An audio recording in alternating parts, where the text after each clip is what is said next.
Hello ಸ್ನೇಹಿತರೆ, ನನ್ನ ಚಾನಲ್ಗೆ ಸ್ವಾಗತ. ಗೃಹಲಕ್ಷ್ಮಿಗೆ ಶೆಡ್ಡು ಹೊಡೆಯಲು ಬಂತು ಕೇಂದ್ರದ ಹೊಸ ಯೋಜನೆ. ಗೃಹಲಕ್ಷ್ಮಿ ಹಣ ಸಿಗದವರು ಮತ್ತು ಎಲ್ಲರೂ ಇದಕ್ಕೆ ಅರ್ಜಿನ ಸಲ್ಲಿಸಬಹುದು. ಹೌದು ಸ್ನೇಹಿತರೆ, ಇಂದು ಗೃಹಲಕ್ಷ್ಮಿ ಯೋಜನೆ ಮತ್ತು ಶಕ್ತಿ ಯೋಜನೆ ರಾಜ್ಯದಲ್ಲಿ ಬಹಳಷ್ಟು ಹವಾವನ್ನು ಉಂಟು ಮಾಡಿದೆ. ಮಹಿಳೆಯರು ಸಕ್ರಿಯವಾಗಿ ಈ ಯೋಜನೆಗೆ ಧನಾತ್ಮಕ ಪ್ರತಿಕ್ರಿಯೆ ನೀಡ್ತಾ ಬರ್ತಿದ್ದಾರೆ. ತಿಂಗಳಿಗೆ ಮನೆಯ ಹಿರಿಯ ಮಹಿಳೆಗೆ 2,000 ರೂಪಾಯಿ ನೀಡುವ ಮೂಲಕ ಆರ್ಥಿಕವಾಗಿ ಈ ಯೋಜನೆಯನ್ನು ಬಹಳಷ್ಟು ಮಹಿಳೆಯರಿಗೆ ನೆರವಾಗ್ತಿತ್ತು. ಈಗಾಗಲೇ ನೋಂದಣಿಯನ್ನು ಮಾಡಿದ ಮಹಿಳಾ ಫಲಾನುಭವಿಗಳ ಖಾತೆಗೆ 10 ಕಂತಿನವರೆಗೂ ಹಣವು ಜಮೆ ಆಗಿದ್ದು, ಇದೀಗ ಮಹಿಳೆಯರಿಗೆ 11 ಮತ್ತು 12 ಕಂತಿನ ಹಣ ಬರಬೇಕಾಗಿದೆ. ಆದರೆ ಇದೀಗ ಮಹಿಳೆಯರಿಗೆ ಗುಡ್ ನ್ಯೂಸ್ ನೀಡಲು ಕೇಂದ್ರದಿಂದ ಹೊಸ ಯೋಜನೆಯನ್ನು ಜಾರಿ ಮಾಡಿದೆ.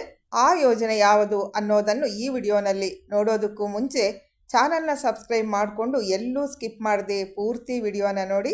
ಬನ್ನಿ ಸ್ನೇಹಿತರೆ, ಹಾಗಾದರೆ ಆ ಯೋಜನೆ ಏನು ಅನ್ನೋದು ನೋಡೋಣ.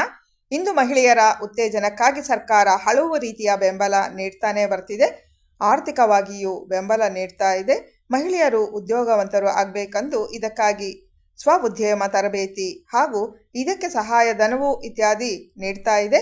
ಅದೇ ರೀತಿ ಮನೆಯಲ್ಲೇ ಸ್ವಉದ್ಯಮವನ್ನು ಮಾಡಲು ಮಹಿಳೆಯರಿಗೆ ಹೊಲಿಗೆ ಯಂತ್ರವನ್ನು ವಿತರಣೆಯನ್ನು ಕೂಡ ಮಾಡ್ತಾ ಇದೆ.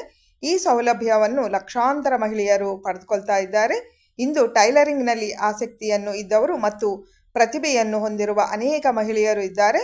ಆದರೆ ಬಹುತೇಕರಿಗೆ ಯಂತ್ರವನ್ನು ಖರೀದಿಸಲು ಸಾಧ್ಯವಾಗುವುದಿಲ್ಲ.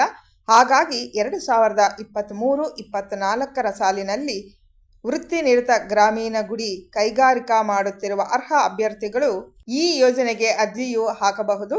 ಯೋಜನೆ ಅಡಿಯಲ್ಲಿ ಹೊಲಿಗೆ ಯಂತ್ರವನ್ನು ಖರೀದಿಸಲು 15,000 ರೂಪಾಯಿವರೆಗೆ ಮಹಿಳೆಯರಿಗೆ ಸಹಾಯಧನವನ್ನು ನೀಡಲಾಗುತ್ತದೆ. ಉಚಿತ ಹೊಲಿಗೆ ಯಂತ್ರ ಪಡೆಯಲು ಅರ್ಜಿದಾರರು ಭಾರತದ ನಾಗರಿಕರಾಗಿದ್ದರೆ ಅರ್ಜಿ ಹಾಕಬಹುದಾಗಿದೆ. ಇನ್ನು ಪ್ರಧಾನಮಂತ್ರಿ ವಿಶ್ವಕರ್ಮ ಯೋಜನೆ ಅಡಿಯಲ್ಲಿ ಟೈಲರ್ ಆಗಿ ಕೆಲಸ ಮಾಡುವ ಯಾರಾದರೂ ಈ ಯೋಜನೆಗೆ ಅರ್ಜಿ ಸಲ್ಲಿಸಬಹುದು. ಅರ್ಜಿದಾರರು 18 ವರ್ಷಕ್ಕಿಂತ ಮೇಲ್ಪಟ್ಟವರಾಗಿರಬೇಕು. ಅರ್ಜಿದಾರ ಅಭ್ಯರ್ಥಿಯು ಬಡತನ ರೇಖೆಗಿಂತ ಕೆಳಗಿರಬೇಕು. ಕುಟುಂಬದ ಆದಾಯವು 12,000 ರೂಪಾಯಿಗಿಂತ ಕಡಿಮೆ ಇರಬೇಕು. ಇನ್ನು ಅರ್ಜಿ ಸಲ್ಲಿಸಲು ಬೇಕಾಗಿರೋ ದಾಖಲಾತಿಗಳು ಅರ್ಜಿದಾರರ ಆಧಾರ್ ಕಾರ್ಡ್, ರೇಷನ್ ಕಾರ್ಡ್, ಹೊಲಿಗೆ ತರಬೇತಿ ಪಡೆದ ಪ್ರಮಾಣ ಪತ್ರ, ಅರ್ಜಿದಾರರ ಪಾಸ್ಪೋರ್ಟ್ ಗಾತ್ರದ ಭಾವಚಿತ್ರ, ಜಾತಿ ಪ್ರಮಾಣ ಪತ್ರ, ಆದಾಯ ಪ್ರಮಾಣ ಪತ್ರ ಇವೆಲ್ಲವೂ ಅರ್ಜಿ ಸಲ್ಲಿಸೋದಕ್ಕೆ ಬೇಕಾಗಿರುವಂತಹ ದಾಖಲಾತಿಗಳು.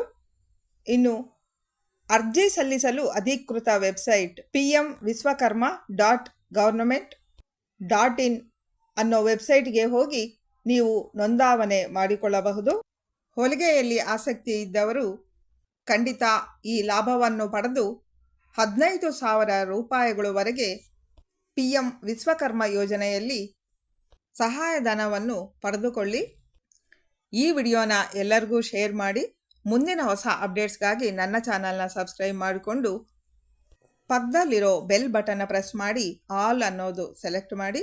ನಾವು ವಿಡಿಯೋ ಅಪ್ಲೋಡ್ ಮಾಡಿದ ತಕ್ಷಣ ನಿಮಗೆ ನೋಟಿಫಿಕೇಷನ್ ಬರುತ್ತೆ. ಈ ವಿಡಿಯೋ ಇಷ್ಟ ಆದರೆ ಲೈಕ್ ಕೊಡಿ ಅಂತ ಹೇಳ್ತಾ ಧನ್ಯವಾದಗಳು ಸ್ನೇಹಿತರೆ.